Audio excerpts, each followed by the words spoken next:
Magandang araw po sa ating lahat. Narito ang ating weather update.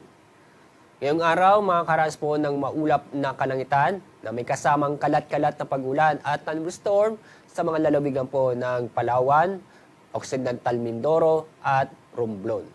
Samantala po itong lalabi pong bahagi po ng Luzon, kasama po ang Metro Manila, ay ngayong araw makakaranas po ng bahagyang maulap, lalo po sa bandang umaga.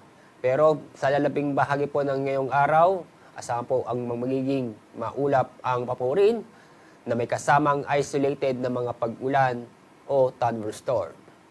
Dapat tayo sa lalabing bahagi po ng ating bansa. Itong Central Visayas at itong Western Visayas, kasama na rin po itong buong Mindanao, ay makakaranas po ng maulap ang kalangitan na may mga kalat-kalat na pag-ulan at thunderstorm. Samantala, ang Eastern Visayas ay magiging makakaranas ng fair weather, pero may tsansa pa rin ng mga isolated na pag-ulan.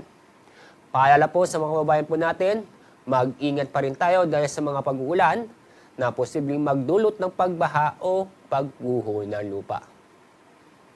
Kasalukuyan, itong southwest monsoon ay naapektuhan itong kalurang bahagi po mula sa Southern Luzon hanggang po dito sa bandang Mindanao.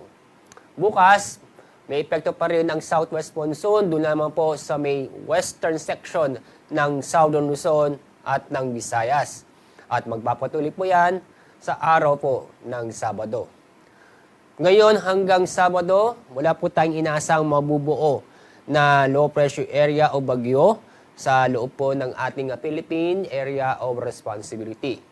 Bukas, aasahan po ang mga kalat-kalat na pag-ulan at thunderstorm sa Palawan, Occidental Mindoro, kasama na rin po ang Romblon at Western Visayas.